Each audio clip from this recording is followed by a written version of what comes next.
मध्य प्रदेश की मोहन सरकार ने एक पूर्व सीएम का दिया हुआ आदेश खत्म कर दिया है। आदेश भी ऐसा वैसा नहीं बल्कि नौकरी से जुड़ा हुआ। दरअसल इस आदेश के खत्म होने से अब उन लोगों को नौकरी नहीं मिलेगी जो सरकारी नौकरी की चाह रखते थे। चलिए आपको पूरा मामला समझाते हैं। दरअसल मध्य प्रदेश के पूर्व मुख्यमंत्री अर्जुन सिंह ने 28 अगस्त 1981 को एक आदेश जारी किया था। इस आदेश के मुताबिक सामान्य प्रशासन विभाग को यह निर्देश दिए गए थे कि डाकुओं की सूचना देने वाले मुखबिरों को सरकारी नौकरी दी जाएगी। इसी आदेश को अब 43 साल बाद मोहन यादव की सरकार ने बदल दिया है। अब यह आदेश क्यों बदला गया, इसकी बात कर लेते हैं।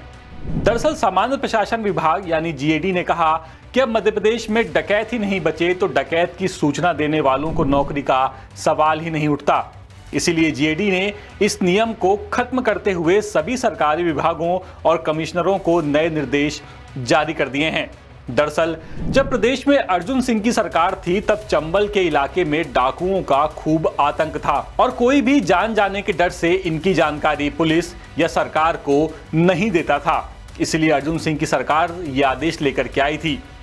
अब चलिए कुछ ऐसे डाकुओं की बात कर लेते हैं जिन्होंने प्रदेश में खूब आतंक मचाया हुआ था। पहले नाम आता है दस्यु सुंदरी फूलन देवी का।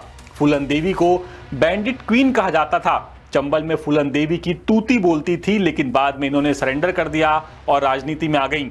मलखान सिंह चंबल के सबसे कुख्यात डाकुओं में से एक, 1980 के आसपास सरेंडर कर दिया था। इन्हें डाकू राजा कहा जाता था। मंजली रानी, इन्होंने भी खूब आतंक मचाया, बाद में आत्मसमर्पण कर दिया। लक्ष्मण सिंह ये भी कुख्यात डाकू हुए, कई अपराधों में इनका नाम भी सामने आया था। तो जाहिर है अब जब सरकार ही कह रही है कि डाकू ही नहीं है तो डाकू की सूचना देने वालों को नौकरी कैसे दें, इसीलिए नौकरी खत्म कर दी। अपडेट्स के लिए आप बने रहिए द सूत्र के साथ। नमस्कार। लेटेस्ट, इन्वेस्टिगेटिव और इन डेप्थ खबरें देखने के लिए ज्वाइन कीजिए द सूत्र का व्हाट्सएप चैनल, सब्सक्राइब कीजिए यूट्यूब चैनल, लाइक कीजिए फेसबुक पेज और पढ़ते रहिए वेबसाइट www.dasudr.com।